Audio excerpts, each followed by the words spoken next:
Hello students, today we are going to start with the chapter 8 of class 8, that is cell structure and functions. This is very interesting chapter, बहुत ही interesting chapter है ये, क्योंकि देखिए कभी भी आप अपनी body के बारे में कुछ जानते हैं तो interesting तो होता ही है ना.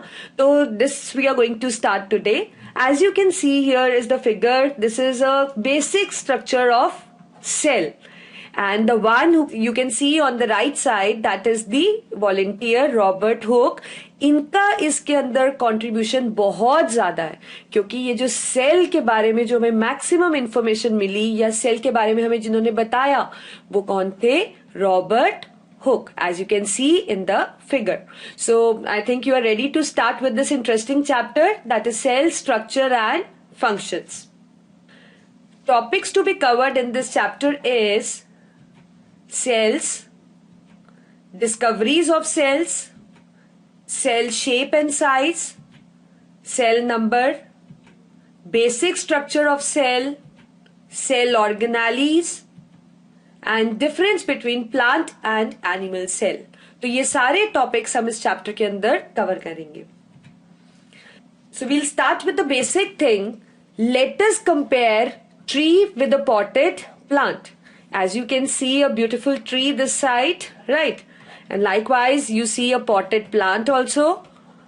आप जानते हैं कि ये ह्यूज ट्री देखने में बड़ा ट्री है ना, और ये एक छोटा सा प्लांट है, पर फिर भी इनके अंदर बहुत सारी सिमिलैरिटीज है. क्या है? They have many similarities. So let's see that what similarities they possess. They both have green leaves जो कि खाना बना सकते हैं. दे हैव रूट्स जो कि इनको help in the absorption of water करती है, मतलब पानी एब्जॉर्ब करने से, सॉइल में से एब्जॉर्ब करने में हेल्प करती है. दोनों में ही फ्लावर्स होते हैं जो कि इनको आगे रिप्रोड्यूस करने में हेल्प करते हैं. दोनों में ही स्टेम है जिसके अंदर लीव्स, फ्लावर्स और फ्रूट्स होते हैं. जैसे कि आप देख रहे हैं ना, ये देखिए ये क्या है? ग्रीन लीव्स है ना, तो ग्रीन है तो ऑब्वियसली खाना खुद बना सकते हैं. इनकी रूट्स है यहाँ नीचे, राइट. ऐसे ही इस पॉटेड प्लांट की भी सॉइल के नीचे रूट है. ये रूट पानी को एब्जॉर्ब करने में हेल्प करती है. फ्लावर्स हैं इनके जो कि रिप्रोड्यूस करने में हेल्प करते हैं. स्टेम है ये कि जो कि आप देख पा रहे हो, है ना. चाहे ये थिक है और ये थोड़ी थिन है, लेकिन फिर भी स्टेम्स में लीव्स, फ्लावर्स एंड फ्रूट्स आपको दिखते हैं. ठीक है. अब देखिए, देखने में ये दोनों कितने अलग हैं. ह्यूज ट्री है और एक ये छोटा सा प्लांट है, but still they possess much of the similarities between them. तो जानते हैं आप कि क्यों सिमिलैरिटी है इनके बीच में ऐसी? ठीक है, इनके बीच में सिमिलैरिटी इसलिए है क्योंकि इनका जो बेसिक यूनिट है जो इनका स्ट्रक्चर बना रहा है, बेसिक यूनिट आप समझते हैं ना, सबसे छोटी चीज जो इसकी पूरे स्ट्रक्चर में है या इस पॉटेड प्लांट के स्ट्रक्चर में है, वो बेसिक यूनिट क्या है? सेम. ठीक है. तो अभी हम सिर्फ ये पढ़ते हैं कि इनका बेसिक यूनिट सेम है. आगे करते हैं और फिर देखते हैं कि इस बेसिक यूनिट को हम किस स्पेशल नाम से बुलाते हैं. तो यहां तक आपको समझ आ गया ना? दोनों देखने में डिफरेंट है, but and what is the reason? Because they have the same basic unit making their structure. And what is that basic unit? That is a surprise. Okay, we will discuss later. ऐसे let us compare man with an animal. Man with an animal. As you can see a man this side, right? And you can see here the king of animals, that is the lion, right? अब ये दोनों भी देखने में अलग है ना. आपको मैन से डर नहीं लगता, लेकिन आपको लॉयन से डर लगता है. तो हम देखते हैं कि ऐसी कौन सी सिमिलैरिटीज है जो इन दोनों के अंदर है. ठीक है. जैसे कि डिसिमिलैरिटीज तो मैंने आपको बताई ही है, तो सिमिलैरिटी क्या है वो डिस्कस करते हैं. They can not do photosynthesis, मतलब अपना खाना दोनों ही खुद नहीं बना सकते सनलाइट को यूज करके. दूसरी चीज, they give birth to young ones. इनसे ये जैसे बेबी डेवलप होता है इनकी बॉडी के अंदर और फिर डिलीवर होता है, तो that means they give birth to the young one. दोनों के ही 4 लिम्स है. वो अलग बात है कि मैन अपने 4 लिम्स अलग अलग काम के लिए यूज कर रहा है ना, और एनिमल अपने चारों लिम्स अलग काम के लिए यूज कर रहा है, but still they have 4 limbs. Likewise, दोनों के अंदर प्रॉपर ऑर्गन सिस्टम्स है, रेस्पिरेटरी जैसे आपका हो गया, डाइजेस्टिव ऐसे ही आपका हो गया, सर्कुलेटरी, जितने भी सिस्टम्स है, जैसे कि सांस लेने वाला सिस्टम हमारा कौन सा है, रेस्पिरेटरी, ऐसे ही वेस्ट को थ्रो आउट करने वाला कौन सा सिस्टम है, दैट इज एक्सक्रीटरी। तो दोनों के अंदर ही सारे ऑर्गन सिस्टम्स प्रेजेंट है, ठीक है। अब देखिए दोनों कितने अलग है ना, लॉयन एक अलग तरीके का है, मैन एक अलग तरीके का है, but still they have basic similarities, बहुत सारी इनमें सिमिलैरिटीज हम पढ़ चुके हैं, है ना, के है। तो what is the reason, the same thing कि इन दोनों का जो स्ट्रक्चर बना रहा है, वो जो बेसिक यूनिट है, दोनों के स्ट्रक्चर बनाने में जो बेसिक यूनिट है वो क्या है, सेम है, इसीलिए इनके बीच में सिमिलैरिटीज है। तो अब आप देख चुके हैं जितने भी प्लांट्स हैं, जितने भी एनिमल्स हैं, चाहे छोटे हो चाहे बड़े हो, लेकिन उनके अंदर बेसिक यूनिट क्या है, सेम है। और वो जो बेसिक स्मॉल यूनिट है वो क्या है, सेल्स। समझ गए ना हम? तो चाहे मैन की बात हो, चाहे ट्री की बात हो, चाहे लॉयन की बात हो, और we are talking about a potted plant, all of them, ये चारों की बॉडी का जो बेसिक स्ट्रक्चर है, जो सबसे छोटा यूनिट है जो इनकी बॉडी को बना रहा है, that is the same, that is called as cell. समझ आई आपको कि सेल क्या होता है? तो सेल एक बेसिक यूनिट है, मैन की बॉडी का भी, ट्री का भी, लॉयन का भी, और पॉटेड प्लांट का भी। तो जितने प्लांट्स एंड एनिमल्स हैं, their body is made up of small unit, and that small unit is same, that is the cell. So we are going to study this about cell in this chapter. तो sales क्या होते हैं आप देख पा रहे हैं ना फिगर में, ये इतने छोटे छोटे जो साइज में दिख रहे हैं, they are all cells, right. तो cells are the basic building blocks of all living things. अब लिविंग थिंग्स में तो प्लांट्स एनिमल्स ही आते हैं, ये तो जानते ही आप, है ना। तो प्लांट्स एनिमल्स चाहे ह्यूज हो चाहे बहुत स्मॉल हो, उनकी बेसिक बिल्डिंग ब्लॉक क्या है, सेल। तो हम कह सकते हैं कि it is a structural and a functional unit of living organism. मतलब स्ट्रक्चर भी सेल ही बना रहा है और फंक्शन के लिए भी इनडायरेक्टली सेल ही रिस्पॉन्सिबल है, ठीक है। तो cells are the basic building blocks. जैसे कि आप एक बिल्डिंग की बात करते हैं, जैसे कोई बिल्डिंग होती है, ह्यूज बिल्डिंग होती है, तो बिल्डिंग किससे बनती है, कैसी भी बिल्डिंग हो, थोड़ी रफ हो या थोड़ी प्रिटी दिखती हो, आपको सुंदर दिखती हो, बहुत बड़ी हो या बहुत छोटी हो, जो बेसिक स्ट्रक्चर है वो क्या होती है, ब्रिक्स, है ना। तो ऐसे ही हमारी बॉडी की जो ब्रिक्स है, जो बिल्डिंग ब्लॉक्स है, वो क्या है, दैट इज सेल्स। अब सेल्स कैसे डिस्कवर हुए, या किसने सबसे पहले सेल को देखा, या सेल की डिस्कवरी क्या चीज ऐसी थी कि सेल की डिस्कवरी पॉसिबल हुई। तो this was the instrument which made possible the discovery of cell, that is the microscope. तो अब ये जो माइक्रोस्कोप होता है, ये क्या होता है, microscope is actually a instrument. Microscope क्या होता है, it is actually an instrument which is used to magnify small things, which is used to magnify small things। जो चीजें आपको नेकेड आई से नहीं अच्छे से दिख पाती हैं, उनको मैग्नीफाई करके जो दिखाता है उसको हम क्या बोलते हैं, माइक्रोस्कोप। तो माइक्रोस्कोप किसने डिस्कवर किया, that was Anton van Leeuwenhoek. As you can see in the figure, he is Anton van Leeuwenhoek. आप जानते हैं कि पहले जो माइक्रोस्कोप की डिस्कवरी हुई वो कैसा माइक्रोस्कोप था, ऐसा माइक्रोस्कोप था, ठीक है, जिससे सेल की डिस्कवरी पॉसिबल हुई। अभी हम डिस्कस करेंगे कैसे हुई, लेकिन आज मॉडर्न जो माइक्रोस्कोप है वो कुछ इस तरीके का है, जैसे कि आप देख पा रहे हो। और आप जानते हैं कि माइक्रोस्कोप्स ऐसे भी डेवलप हो चुके हैं which can actually magnify things means उनकी जो रेजोल्यूशन पावर है, चीजों को बड़े करके दिखाने की जो उनकी पावर है, मैग्नीफाइंग जो पावर है उनकी, दैट इज इन लैक्स। मतलब वो इतना चीजों को मैग्नीफाई करके दिखा सकते हैं। सो this is an ancient microscope and this is a modern microscope.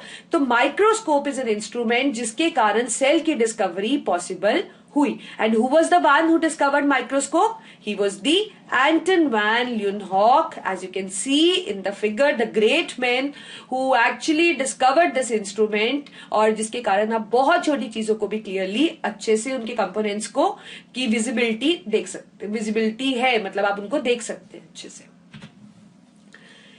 So who discovered cell? So he was Robert Hooke. As you can see in the figure, हमने चैप्टर के स्टार्टिंग में भी डिस्कस किया था कि this man actually has a great contribution in this chapter, क्योंकि इन्होंने cell की डिस्कवरी की थी. तो पहली बार जो सेल को देखा था माइक्रोस्कोप को यूज करते हुए, ये एंशिएंट माइक्रोस्कोप को यूज करते हुए, he was the Robert Hooke. अब बात है कि देखा कहां था. He observe the cell for the first time in thin slice of कॉक. और कब देखा था? इन 1665. तो जब इन्होंने कॉक आप जानते हैं ना क्या होता है? It is bark of tree. What is कॉक? It is bark of tree. तो जो पेड़ की बार्क है उसके अंदर इन्होंने सबसे पहले इस माइक्रोस्कोप को यूज करते हुए सेल को देखा था. और सेल इनको कैसे दिखे थे? कुछ इस तरीके के, जैसे आप फिगर्स देख पा रहे हैं ना, आपको खाने से दिख रहे हैं इसके अंदर. इनको हम बोलते, इसने रॉबर्ट हुक ने इनको क्या बोला? Compartments. Robert Hooke called these small chambers as compartments. Later on, in compartments का नाम रखा गया cell. But at the time, जब Robert Hooke ने इनको देखा, he called them as compartments. And when does he saw? In 1665, by making use of this instrument, that is the ancient microscope, and where? In thin slice of cork. Right. So, as you can see that Robert Hooke is the volunteer जिन्होंने ये सबसे पहले इस चीज की discovery की. अब cell हमारा डिस्कवर हो चुका है, रॉबर्ट हुक डिस्कवर कर चुके हैं. तो सारे सेल्स के अंदर क्या बेसिक कैरेक्टर्स हैं ये हमें जानना है ना. जैसे सेल्स तो अलग अलग तरीके के होते हैं, अभी हम आगे करेंगे भी. But what are the 3 basic characters which are present in any cell? As you can see in this figure also, this is a basic structure of cell. So 3 basic characteristics which are present in the cell is the cell membrane, genetic material and metabolic machinery. Cell membrane क्या होती है? किसी भी cell की outer covering. जैसे कि आप देख रहे हो ये सेल है, तो ये जो आउटर कवरिंग है जो इसको आप कह सकते हो सराउंडिंग से अलग कर रही है, that is the cell membrane. Genetic material जो कि आप देख रहे हैं राउंड सा, ये जो प्रेजेंट है, ये जो राउंड बॉडी है, this is carrying a genetic material. अभी हम डिस्कस करेंगे सब चीजों को डिटेल में. और इसके अलावा जो भी कुछ है that is the metabolic machinery. मतलब सेल को चलाने के लिए, जैसे कि आप देख पा रहे हैं, कुछ अलग अलग शेप एंड साइज की बॉडीज इसके अंदर पड़ी हुई है. So these all act as a metabolic machinery. मतलब डायरेक्टली और indirectly they are involve in the you can say certain processes जो कि सेल के सर्वाइवल के लिए इंपॉर्टेंट है.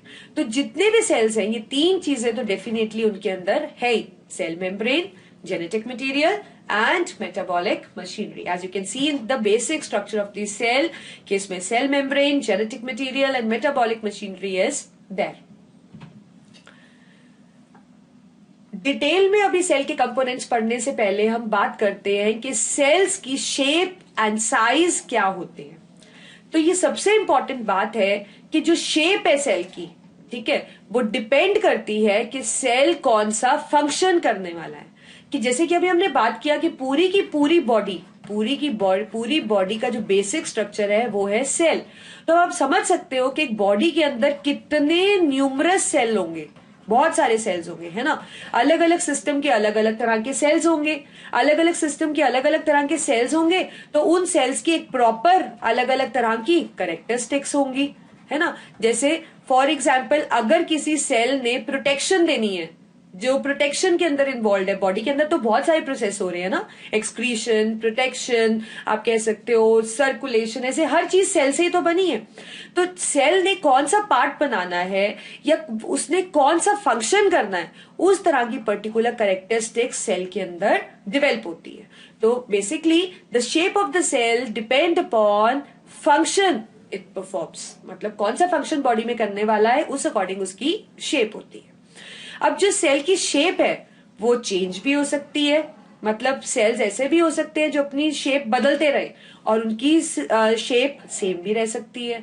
तो सेल्स की जो शेप है कैन बी फिक्स्ड और कैन चेंज। तो हमारे पास अलग अलग शेप्स के सेल्स हैं। As you can see in the figure, this beautiful picture is of red blood cells, जिनको हम कॉमनली आरबीसीज भी बोलते हैं, है ना। और आप जानते हैं कि हमारी बॉडी में ये तो न्यूमरस है, तभी तो हमारे ब्लड का कलर ही रेड है। तो आप देख सकते हैं कि ये जो आरबीसी की शेप है, क्या शेप है, दे आर डिस्क लाइक। तो इस तरीके से अब इनका काम क्या है, गैसेस की ट्रांसपोर्टेशन, अभी हम आगे डिस्कस करेंगे। तो उस अकॉर्डिंग इसकी शेप डिस्क लाइक है, ताकि आरबीसीज अपना फंक्शन एक प्रॉपर मैनर में कर पाए। अब शेप्स जो है सेल्स की वो कैसी कैसी हो सकती है। शेप्स कुछ भी हो सकती है, कुछ सेल्स स्पिंडल लाइक भी हो सकते हैं, फ्लैट भी हो सकते हैं, ओवल भी हो सकते हैं, they can be regular, they can be disc like, round हो सकते हैं, सिलेंड्रिकल हो सकते हैं, क्यूब लाइक हो सकते हैं, इलोंगेटेड हो सकते हैं। ठीक है, ये तो मैंने कुछ नेम्स मेंशन किए। अपार्ट फ्रॉम इट कुछ भी शेप हो सकती है सेल की, जो भी वेल डिफाइंड शेप्स हैं वो कुछ भी सेल्स की हो सकती है, क्योंकि यहाँ पे हम सेल की शेप की सिर्फ ह्यूमन बॉडी की बात नहीं कर रहे हैं, हम general, we are talking about general about all kind of cells जो कि एग्जिस्ट करते हैं। So they can have any shape. ये तो आप जान ही चुके हैं कि शेप डिपेंड किस पे करती है, इट डिपेंड्स अपॉन फंक्शन। बहुत इंपॉर्टेंट बात है, ठीक है, कि शेप किस पे डिपेंड करती है, जो सेल का फंक्शन होने वाला है। तो इतनी तरह के शेप्स आपको मिलते हैं। इसके अलावा भी we have many shapes of the cells. अब हम बात करते हैं सेल्स विद वेरिएबल शेप्स, मतलब वो सेल्स जो अपनी शेप बदल सकते हैं। ठीक है, वो कौन है, that is WBC, that is white blood cell, as you can see in the figure. This cell can actually change their shape. दूसरा अमीबा, आप देख पा रहे हैं अमीबा को फिगर के अंदर, amoeba can also change its shape.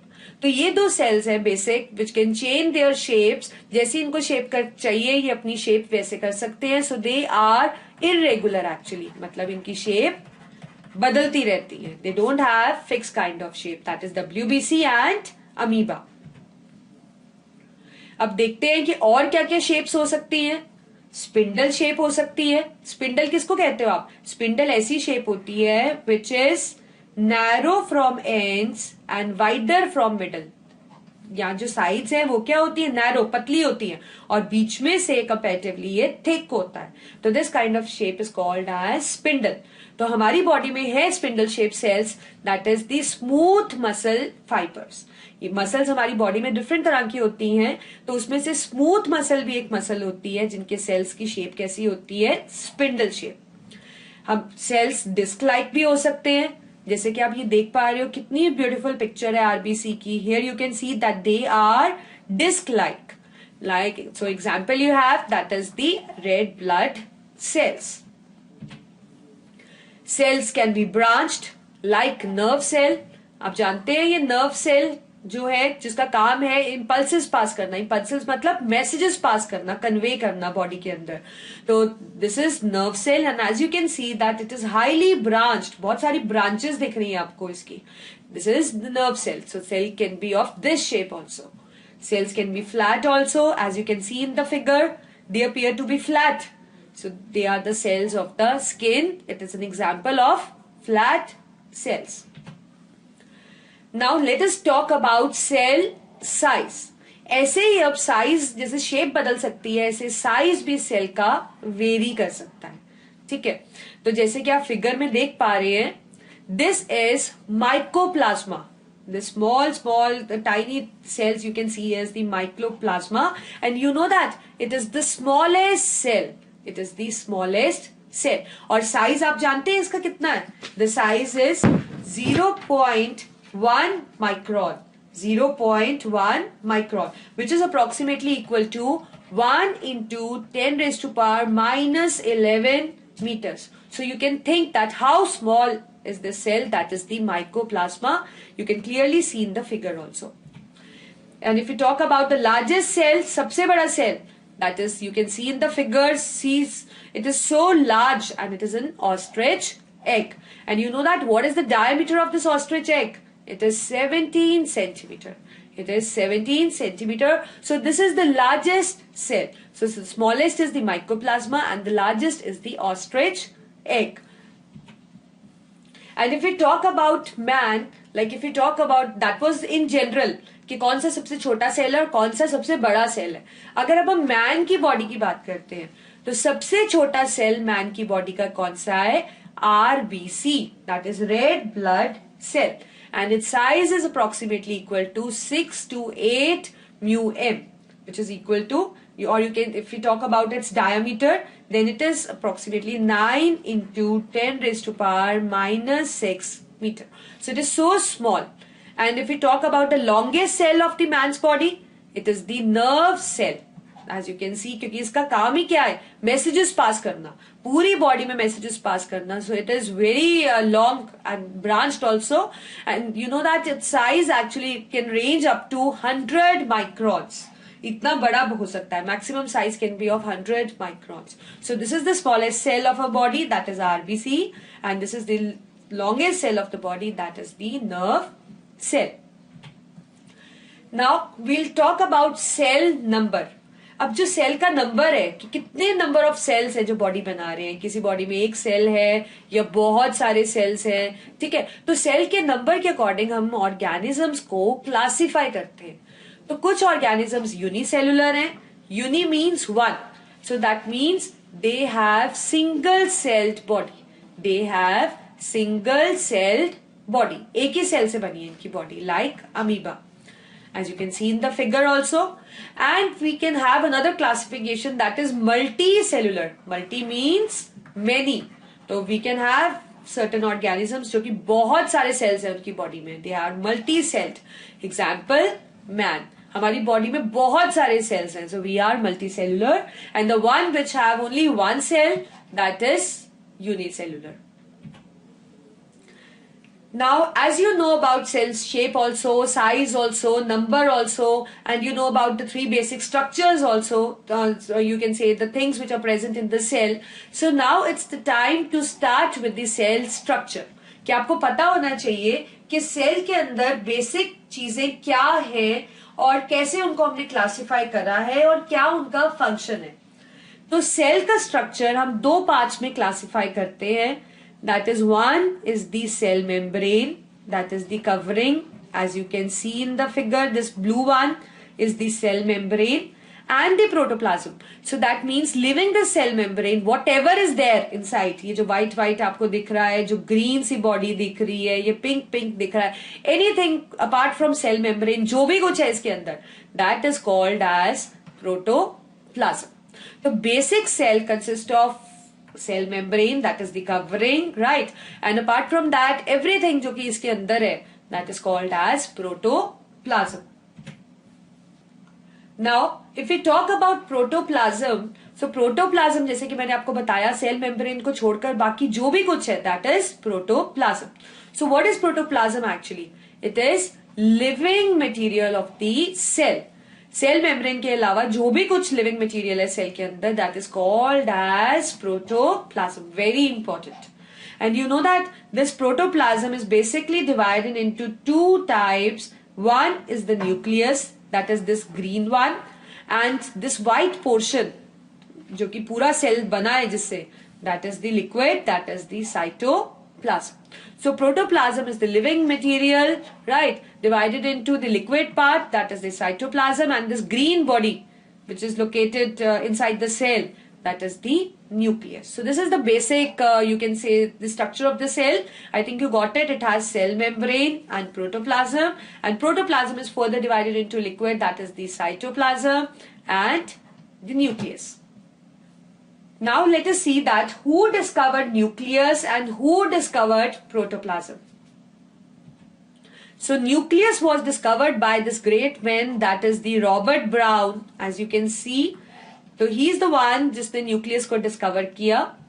And protoplasm was discovered by J.E. Purkinje. This man in figure, he was the one who discovered protoplasm. तो पहले J.E. Purkinje ने protoplasm के बारे में बताया, and then Robert Brown concluded that protoplasm has a certain part, that is the nucleus. Now we'll start with the each component in detail. तो पहले हम स्टार्ट करते हैं सेल मेम्ब्रेन से. ठीक है, तो जैसे कि मैंने आपको बताया, ये जो आउटर कवरिंग है इसको आप बोलते हो cell membrane. This is cell membrane. ठीक है, अब तो सेल मेम्ब्रेन क्या होती है? हर सेल की आउटर कवरिंग होती है. प्लांट सेल में भी प्रेजेंट है, होती है ये, और ये एनिमल सेल में भी होती है. जैसे कि ये फिगर एनिमल सेल की है, अगर आप प्लांट सेल में भी देखोगे तो उसकी भी जो आउटर कवरिंग होगी that is going to be a cell membrane. होती कैसी है? ये लिविंग होती है, बहुत पतली होती है, थिन होती है, और बहुत ही डेलिकेट मेम्ब्रेन होती है. So cell membrane is living, thin and delicate, right. और प्लांट्स और एनिमल्स, जैसे कि मैंने आपको बताया, दोनों में प्रेजेंट होती है और हर सेल की आउटर कवरिंग होती है. अब इसकी एक स्पेशल नेचर है सेल मेम्ब्रेन की. It is semi permeable. It is semi permeable. इसका मतलब है कि ये कुछ ही चीजों को अपने में से पास करने देती है. It means it allow selective particles to pass through. चाहे अंदर से बाहर कुछ पार्टिकल्स जाने हैं, चाहे बाहर से, जैसे सेल आपके पास, चाहे अंदर से बाहर, चाहे बाहर से अंदर, तो कुछ सिलेक्टेड चीजों को ही अलाउ करेगी अंदर बाहर जाना. अब बनी किससे होती है? It is made up of lipids and proteins. किससे बनी होती है? लिपिड से और प्रोटीन्स. और लिपिड्स और प्रोटीन्स आपस में कुछ इस तरीके से अरेंज होते हैं, जैसे कि आप फिगर देख पा रहे हो, तो ये एक लिपिड और प्रोटीन का अरेंजमेंट है. इस तरीके से लिपिड्स और प्रोटीन्स जुड़े होते हैं आपस में और मिलकर बनाते हैं सेल मेम्ब्रेन. इस स्ट्रक्चर को हम बोलते हैं फ्लूइड मोज़ैक मॉडल. मतलब ये जो आप कह सकते हो ये अरेंजमेंट है ना लिपिड और प्रोटीन का, तो उस अरेंजमेंट को हम बोलते हैं fluid mosaic model. It is not in your syllabus actually. इसका भी एक बहुत वाइड एक्सप्लेनेशन है जो कि आप हायर क्लासेस में करोगे. तो अभी के लिए you need to know that it is made up of lipids and proteins. अब सेल मेम्ब्रेन, जैसे कि अब मैंने आपको बताया, ये आउटर मेम्ब्रेन जो हमारे पास है, दिस इज सेल मेम्ब्रेन, है ना. तो सेल मेम्ब्रेन का फंक्शन क्या है हमारे पास? एक तो ये सेल को सपोर्ट प्रोवाइड करती है. It provide support to the cell. Exchange of materials takes place. जैसे कि मैंने आपको बताया ये सेमी परमेबल है, सिलेक्टेड चीजों को अपने अंदर बाहर जाने देती है ना. तो एक्सचेंज ऑफ मटेरियल्स भी अलाउ कर रही है. And moreover it provides shape to the cell. जिस तरीके से ये सेल मेम्ब्रेन होगी वैसी ही सेल की शेप होगी. Now we have is the cell wall. Cell wall जो होती है it is present only in plant cell. जैसे कि अभी हमने पढ़ा सेल मेम्ब्रेन तो दोनों के अंदर होती है, but cell wall is present only in case of plant cell. और होती कहाँ है? जैसे कि आप फिगर में देख पा रहे हो, this is cell wall outer to the cell membrane. Cell membrane के बाहर होती है. जैसे कि आप देख पा रहे हो, this dark green is cell membrane and outer to this portion is cell wall. So it is outer to cell membrane. जैसे कि सेल मेम्ब्रेन लिविंग होती है, cell wall is dead. And as I told you it is present only in the plant cell, जैसे कि आप figure में देख पा रहे हो. अगर आप यही एनिमल सेल की फिगर देखोगे तो you will see that cell wall is not present in the animal cell. अब ये बनी किससे होती है? It is made up of cellulose. किससे बनी होती है? सेलुलोज से. लेकिन फंगस के अंदर ये एक अलग मटेरियल से बनी होती है other than cellulose, that is chitin. That is the chitin. ये क्वेश्चन आपको एग्जाम्स में, it is not in your syllabus but you are often asked that what is the composition of fungus cell wall. So you should know that it is made up of chitin. और एक सबसे important बात, जैसे कि cell membrane semi permeable थी, मतलब सिर्फ selected चीजों को ही पास करने दे रही थी, पर इन कंपैरिजन जो ये सेल वॉल है it is freely permeable. Means it allow all substances to pass through. ठीक है, इसका मतलब है कि कुछ भी सब्सटेंस इसमें से अंदर बाहर सेल वॉल में से, सिर्फ सेल वॉल में से, not from cell membrane, only from cell wall, all substances can pass through. ठीक है, तो ऐसा कुछ नहीं है कि ये डिफरेंशिएट करती है और कुछ सिलेक्टेड चीजों को ही जाने देती है सेल वॉल। सेल वॉल कुछ भी सब्सटेंसेस को अपने में से आने और जाने देती है, लेकिन सेल वॉल, सेल मेम्ब्रेन जो कि इससे नेक्स्ट है, दैट इज सेमी परमिएबल, जो कि सिलेक्टेड चीजों को ही अंदर जाने देगी। ठीक है, but cell wall is freely permeable. तो what are the functions of cell wall? Mechanical support provide कर रही है, चीजों का एक्सचेंज भी हो रहा है, जैसे कि हमने अभी डिस्कस किया that it is freely permeable, right. तो एक्सचेंज में भी हेल्प कर रही है ये, and obviously it is maintaining the shape of the cell also. So this is all about the cell wall which is present only in the plant cell. ये आप जरूर याद रखिएगा, क्योंकि इस चैप्टर के अंदर आपको याद रखना है कि कौन कौन सी ऑर्गेनालीज प्लांट सेल में है, कौन सी एनिमल सेल में नहीं है, कौन सा कंपोनेंट प्लांट सेल में है, कौन सा कंपोनेंट सिर्फ एनिमल सेल में। अब जैसे कि हमने किया प्रोटोप्लाज्म, प्रोटोप्लाज्म क्या है हमारे पास? It is living material of the cell. तो जैसे कि मैंने आपको बताया था ना कि सेल मेम्ब्रेन के अंदर ये जो लिक्विड पोर्शन है या जो भी कुछ इसके अंदर है, दैट इज ऑल प्रोटोप्लाज्म। ये दो पार्ट्स में डिवाइडेड है। लिक्विड को आप बोलते हैं, ये जो लिक्विड है अंदर, that is the cytoplasm, the liquid portion, right. और इसके अंदर जो ये लोकेटेड आपको येलो राउंड बॉडी दिख रही है, दैट इज द न्यूक्लियस। उससे पहले हम पढ़ते हैं न्यूक्लियस के बारे में। ठीक है, तो हमने जैसे आपके पास, मैंने आपको बताया ये सेल है, सेल के अंदर ये साइटोप्लाज्म है और यहाँ पे न्यूक्लियस भी प्रेजेंट है ना। इसको आप क्या बोलते हो? न्यूक्लियस। तो इस न्यूक्लियस का स्ट्रक्चर अगर हम डिटेल के अंदर देखें तो ये कुछ इस तरीके से दिखता है हमें, जैसे कि आप फिगर में देख पा रहे हो। ठीक है, अब इस न्यूक्लियस के अंदर क्या चीज है आप देख पा रहे हो ना। तो ये जो एक आपको दिख रहा है, ये एक मेम्ब्रेन है जिसको आप बोलते हो न्यूक्लियर इनवेल्प या फिर न्यूक्लियर मेम्ब्रेन। ठीक है, इसमें आपको छोटे छोटे पोर्स भी दिख रहे हैं ये न्यूक्लियर मेम्ब्रेन के अंदर। So these are nuclear pores. इसके अंदर ये जो पर्पल पोर्शन दिख रहा है, ये जो लिक्विड सा है, दिस इज कॉल्ड न्यूक्लियोप्लाज्म। ठीक है, ये जो थ्रेड लाइक स्ट्रक्चर्स हैं ये सारे, दिस इज क्रोमैटिन मटेरियल। एक छोटी सी बॉडी जो हमें ये दिख रही है आपको पर्पल कलर की, दिस इज न्यूक्लियोलस। ठीक है, ये एंडोप्लाज्मिक रेटिकुलम हम बाद में पढ़ेंगे, अभी हम we are just concentrating on the nucleus. तो न्यूक्लियस में क्या देखा आपने? न्यूक्लियर इनवेल्प, उसके अंदर pores, liquid nucleoplasm, thread like structures जो ये दिख रहे हैं ये वाले, दिस इज क्रोमैटिन मटेरियल, और छोटी सी बॉडी राउंड सी जो दिख रही है, दिस इज न्यूक्लियोलस।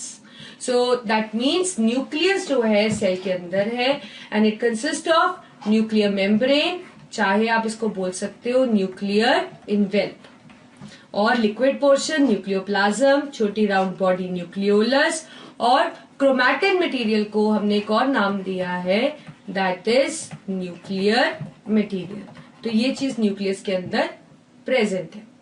तो पहले हम न्यूक्लियर मेम्ब्रेन के बारे में पढ़ते हैं।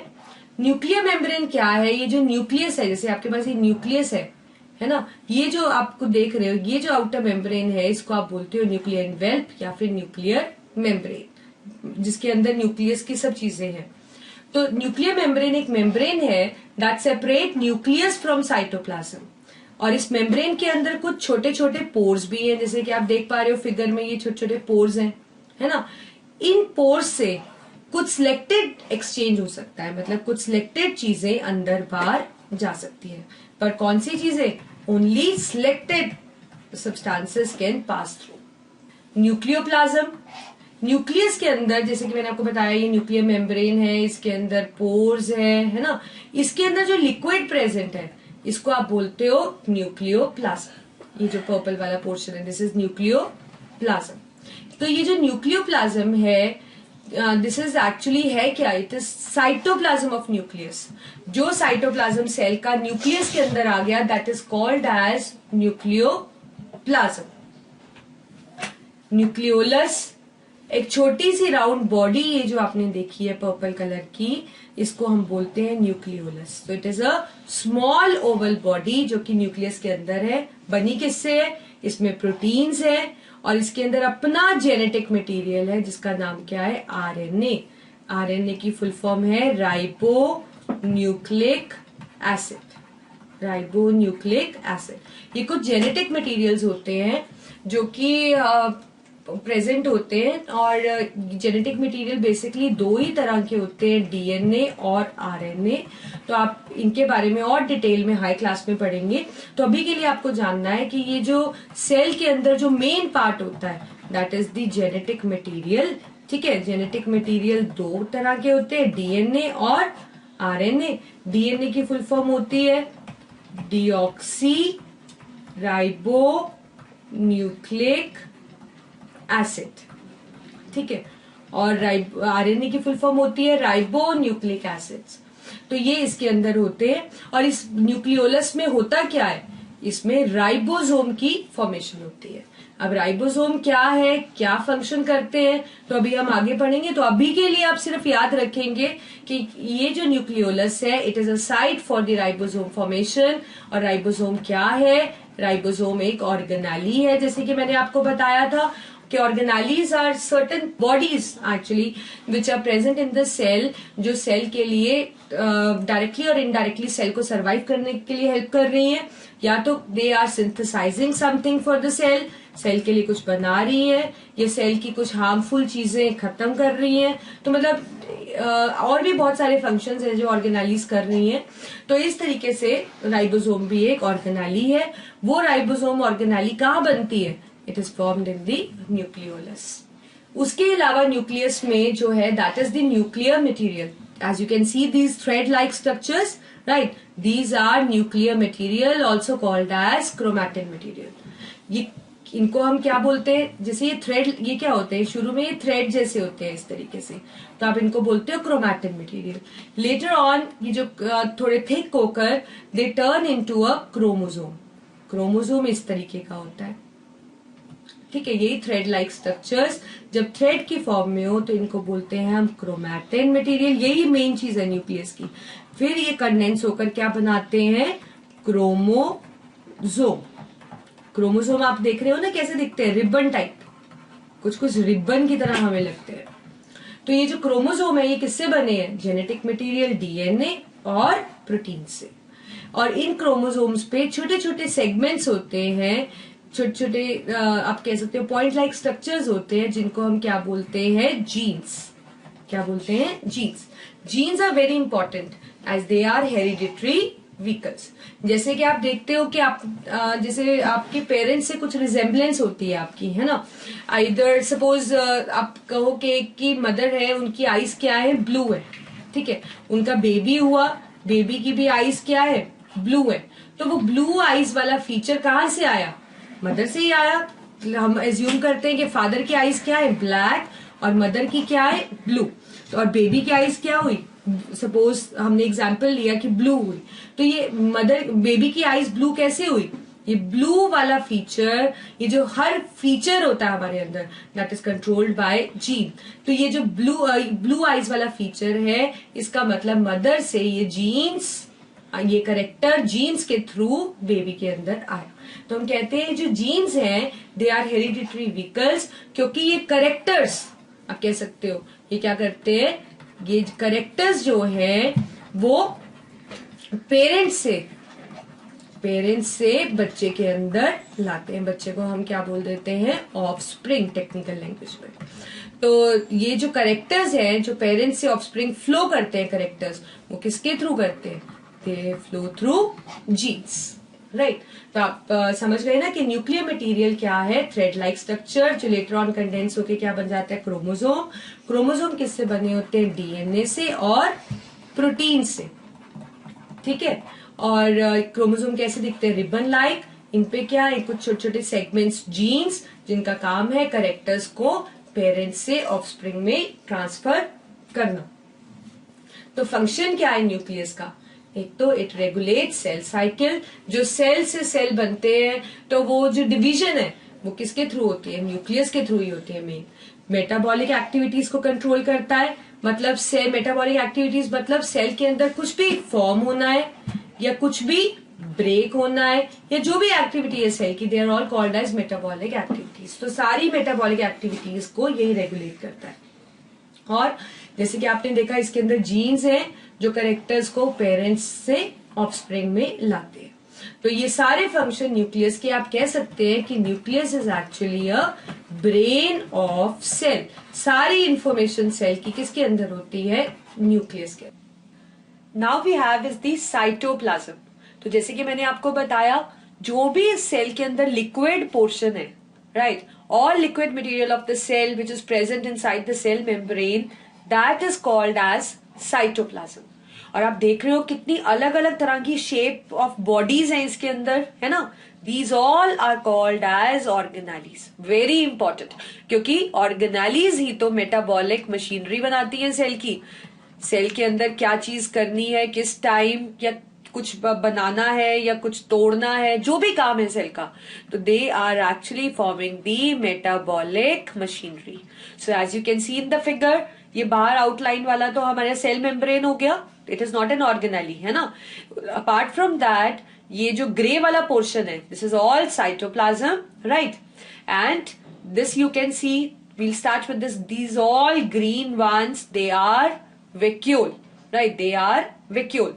And this figure you can see that irregular network of membranes, ऐसा structure जो आपको दिख रहे हैं ये दो, they are rough endoplasmic reticulum and like this, जिसके साथ ये round bodies हैं, this is rough endoplasmic reticulum.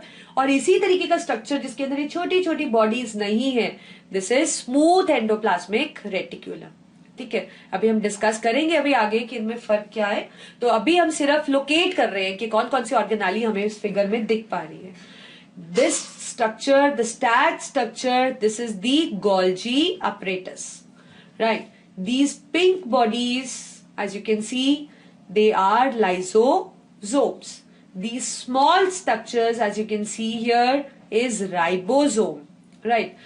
अब ऐसे ही एक ऑर्गेनाली, ये जो स्टार शेप की ऑर्गेनाली आपको दिख रही है, this is the centrosome, and these rod shaped ones, they are the mitochondria, right? So these organelles are present in the basic cell, क्योंकि ये स्ट्रक्चर एनिमल सेल का है। देखिए, बेसिक स्ट्रक्चर प्लांट और एनिमल सेल का same होता है, but there is a difference in the shape also, and there is a difference के भी कई बार कुछ ऑर्गेनालीज, जैसे हमने पढ़ी है यहाँ पे, प्लांट सेल में कुछ अलग होती है, एनिमल सेल में कुछ डिफरेंट होती है। जैसे कि ये एनिमल सेल है ना? अगर हम प्लांट सेल की बात करेंगे तो प्लांट सेल में ये सेंट्रोसोम ऑर्गेनाली नहीं होती है, ठीक है? तो कुछ ऑर्गेनालीज, मतलब फर्क सिर्फ इतना है, बेसिक स्ट्रक्चर सेम है, लेकिन कुछ organelles they are present in the animal body and they are not present in the plant body. Likewise there are certain organelles जो प्रेजेंट है प्लांट में और एनिमल में मिसिंग है। So I just let you know कि ऐसी कौन सी organelles है जो प्लांट और एनिमल बॉडी में डिफर करती है। Now let us start with cell organelles, that is they are forming the metabolic machinery. कौन कौन सी ऐसी ऑर्गेनालीज हैं वो? We have plastids. अगर हम प्लास्टिड की बात करें, प्लास्टिड एक ऐसी ऑर्गेनाली है which is present only in plant, not in animal, right? ऐसे ऑर्गेनाली है हमारे पास mitochondria, it is present in plant as well as in animal cell. Likewise, we have vacuole. Vacuole is present, a big size vacuole you can say is present in a plant cell, but there is a chance that it may present in an animal cell also.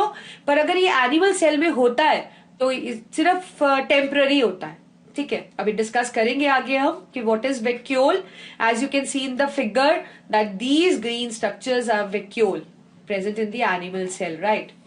ऐसे ही endoplasmic reticulum, this structure irregular network of membranes जो आपको दिख रहा है, it is present in plant as well as in animal. Golgi body, ये जो दिख रही है आपको फिगर में, this is also present in plant as well as in animal. Lysosomes, as you can see, beautiful small round pink bodies here. These are lysosomes, again present in plant as well as in animal cell.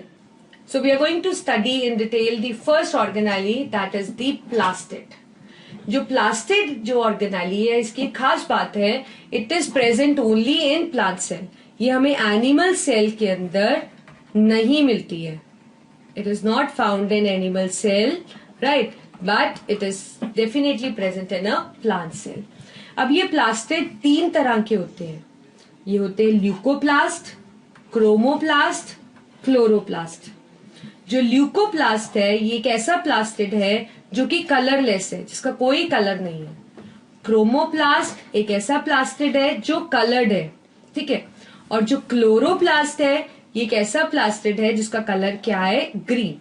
आप figure में देख भी पा रहे हैं, ये कौन सा प्लास्टिड है, this is chloroplast, this is chloroplast. और आप जानते हैं क्लोरोप्लास्ट को हम बोलते हैं किचन ऑफ सेल। क्लोरोप्लास्ट को क्या बोलते हैं, किचन ऑफ सेल। क्यों, क्योंकि प्लांट्स को खाना बनाने में ये हेल्प करता है।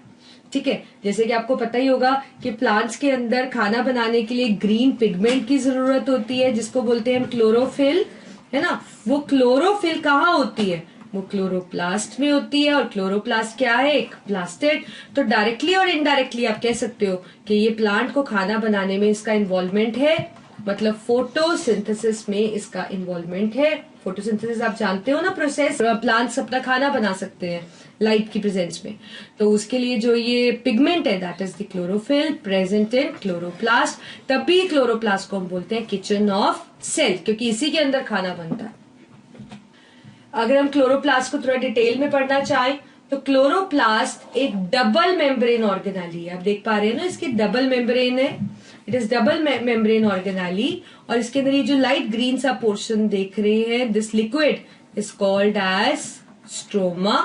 और इसमें ये जो स्टैक स्ट्रक्चर दिख रहे हैं आपको, जैसे कि कॉइन्स एक दूसरे के ऊपर रखती है, उस तरह के जो स्ट्रक्चर्स दिख रहे हैं that are called as granum.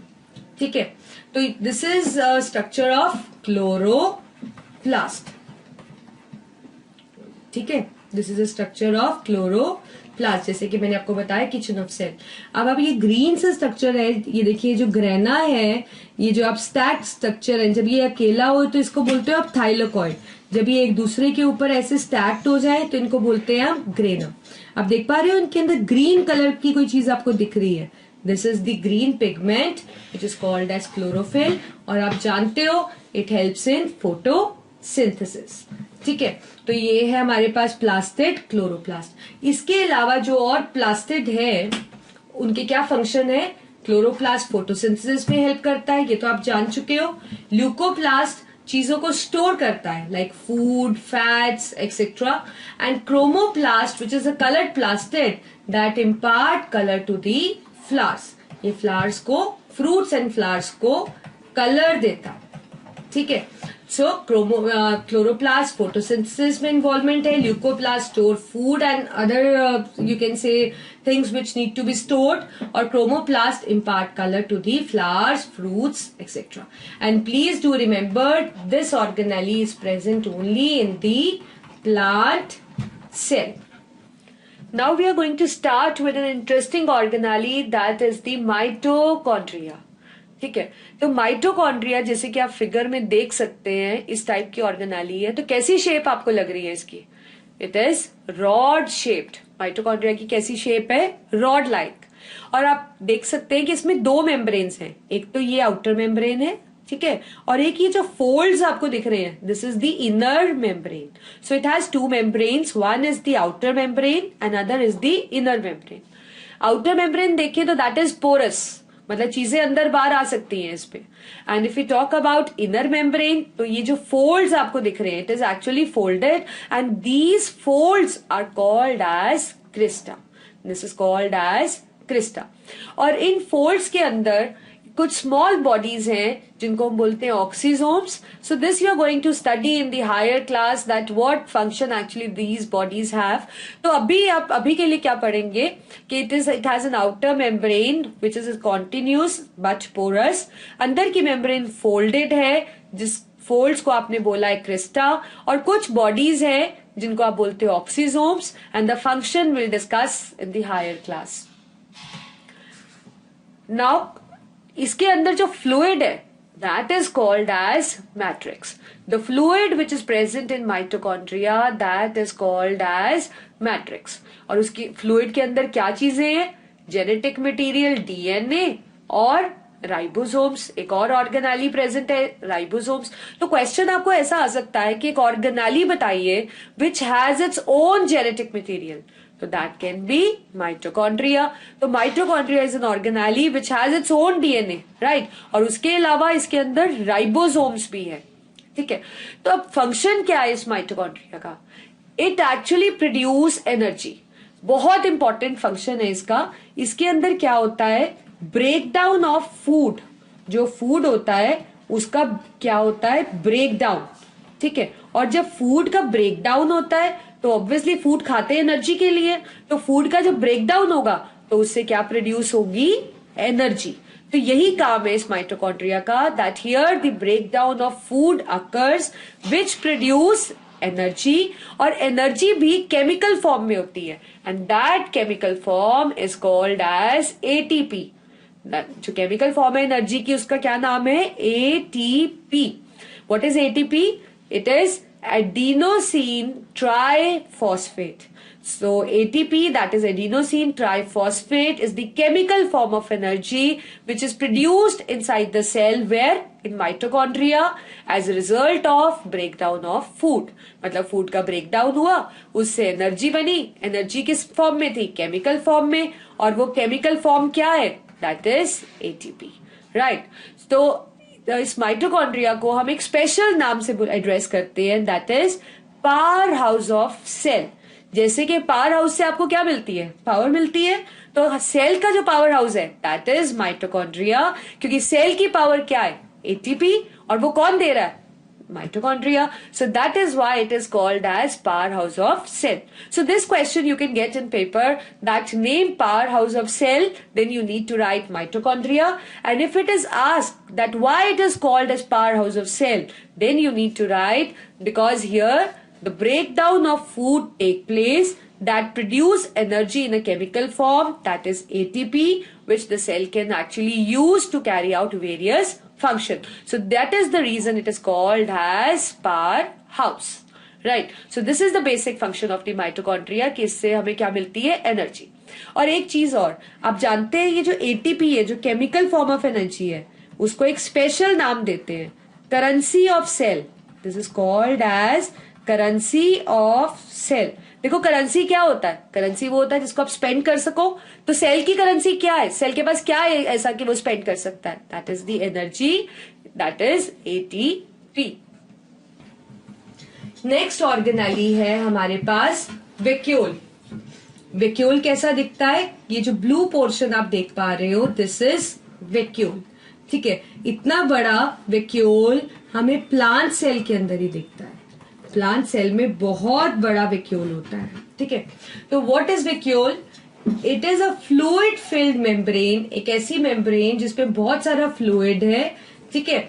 और एनिमल सेल में अगर हम बात करें तो एनिमल सेल में या तो ये वैक्यूल होता ही नहीं है, और अगर होता है तो बहुत छोटा होता है, इतना बड़ा नहीं होता है साइज पे, बहुत छोटा होता है, लगभग इतना सा, और वो भी टेम्पररी, धीरे धीरे सेल के अंदर ये वैक्यूल खत्म हो जाता है।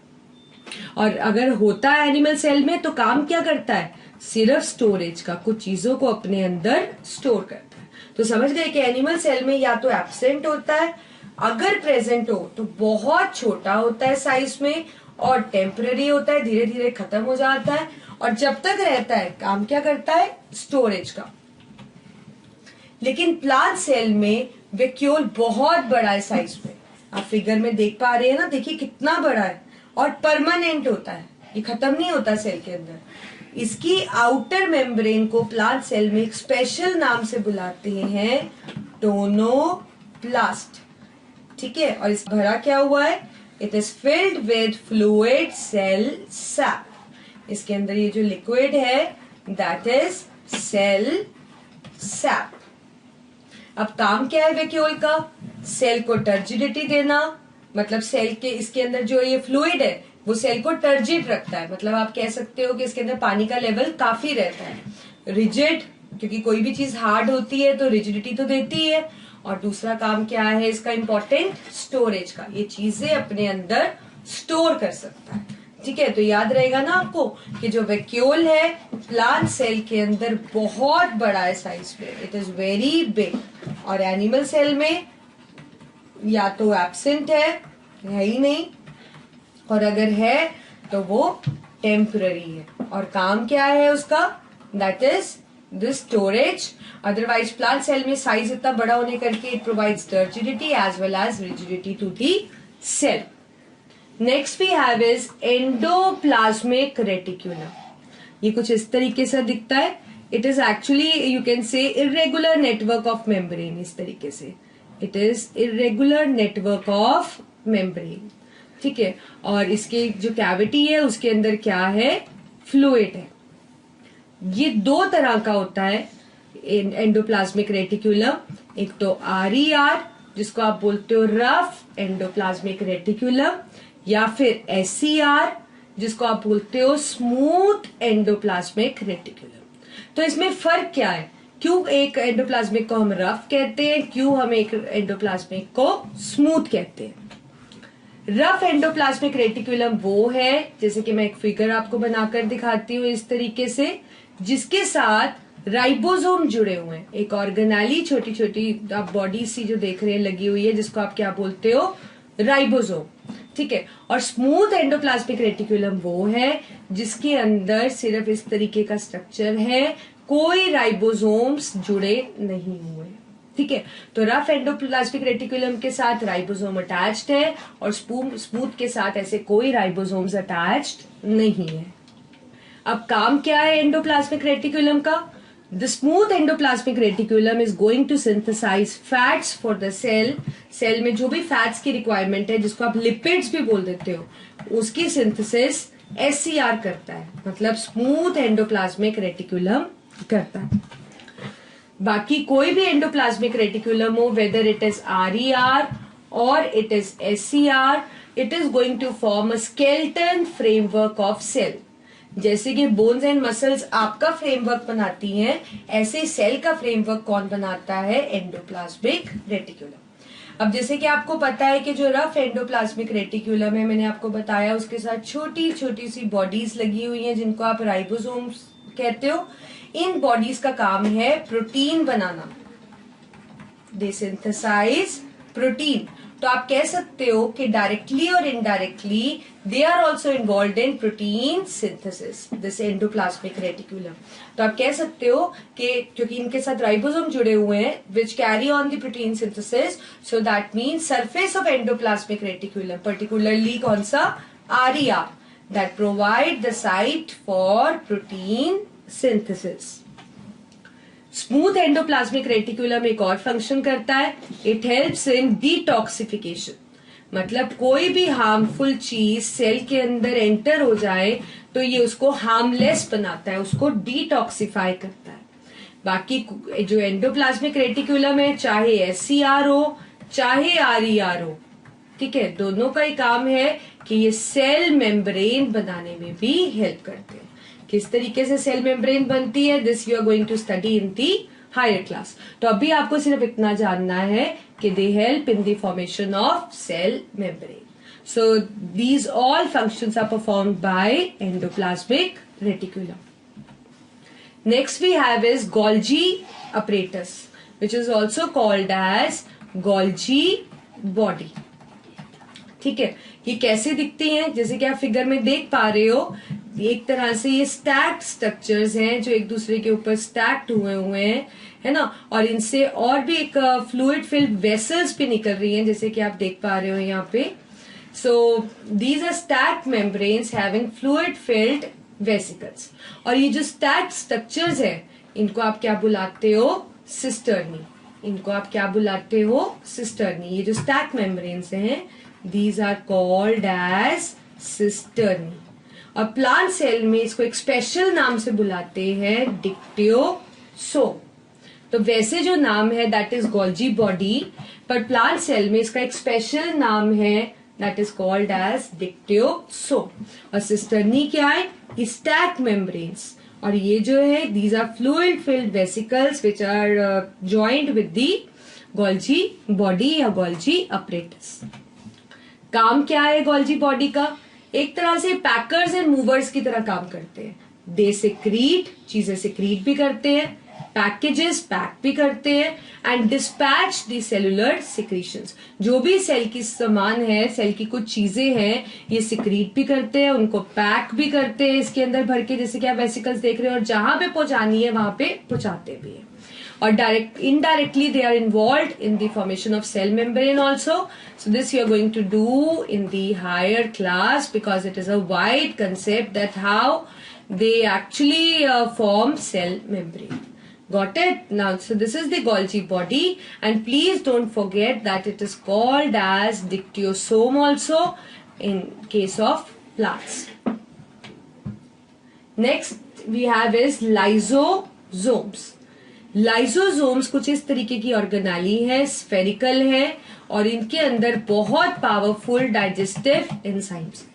सो they are membrane bound vesicles containing powerful digestive enzymes. ठीक है, जैसे कि आप देख पा रहे हो, ये जो आप देख रहे हो अंदर, these are all enzymes. Function क्या है लाइसोसोम का? अगर सेल के अंदर कोई फॉरेन चीज आ जाए जो सेल को खराब कर सकती है, ठीक है, तो ये उसको डिस्ट्रॉय कर देते हैं। कुछ कंपोनेंट सेल्स के खराब हो जाए तो ये उनको रिमूव भी कर देते हैं। They can remove worn out component of cells. ठीक है, and they act as suicidal bags also. ये बहुत इंपॉर्टेंट फीचर है। आपको क्वेश्चन भी आता है कि which organelle is called as suicidal bag of the cell. So suicidal bags कौन है? लाइसोसोम्स। क्यों इनको सुसाइडल बैग कहते हैं? सपोज कि अगर ये जिस सेल, जैसे ये सेल है ना, सेल के अंदर ये लाइसोसोम है, सपोज ये सेल किसी कारण खराब होने लगा, तो ये जो लाइसोसोम है, it can even eat its cell if in case the cell gets damage. They can even eat up their own cell जिसके अंदर ये प्रेजेंट है, if it gets damaged. So this is the function of lysosomes. तो याद रखेंगे, suicidal bags किसको बोलते हैं? Suicidal bags are lysosomes. अब आप इतनी ऑर्गेनालीज के बारे में पढ़ चुके हैं, so we are in a position to differentiate between plant and animal cell. This is the plant cell and this is the animal cell. Plant cell में आप देख पा रहे हैं सेल वॉल, सेल मेम्ब्रेन, है ना, liquid portion cytoplasm, green one is nucleus, है ना, और ये पिंक दिस इज माइटोकॉन्ड्रिया। ये बड़ा सा आपके पास है vacuole and this green one is the chloroplast. Animal cell के अंदर आपको ना तो क्लोरोप्लास्ट दिख रहा है, ना ही कोई परमानेंट विक्यूल दिख रहा है, ना ही कोई सेल वॉल दिख रही है। ठीक है, तो चलो डिफरेंशिएट करते हैं अब हम। What are the difference between plant and animal cell? Plant cell के अंदर cell wall is present, animal cell में ऐसी सेल वॉल नहीं है। प्लांट सेल में प्लास्टिड जैसी ऑर्गेनालीज हैं, एनिमल सेल में प्लास्टिड्स प्रेजेंट नहीं है। प्लांट सेल में वेक्यूल का साइज बहुत बड़ा है और वेक्यूल परमानेंट है। एनिमल सेल में जैसे कि अभी हमने पढ़ा कि वेक्यूल्स होते नहीं है, लेकिन अगर होते हैं तो वो टेम्पररी होते हैं और साइज में बहुत छोटे होते हैं। Right, so these are all difference between plant and animal cell. Now let us start with some question and answers. First question is, write functions of mitochondria, Golgi body and ribosomes. So functions are mitochondria, it provides energy to the cell. Golgi body, it packages, dispatches the cellular secretion, and ribosomes help in protein synthesis. Second question is, what is gene and what is its function? Gene is a unit of inheritance as it transfers hereditary information from parents to offspring. Write function of cell membrane. So functions are, it provides shape to the cell, it allows exchange of substances, and it provides support to the cell. Now, what is cytoplasm? Cytoplasm is a jelly-like substance present within the nucleus as well as in the cell membrane, and it contains organelles also. Thank you.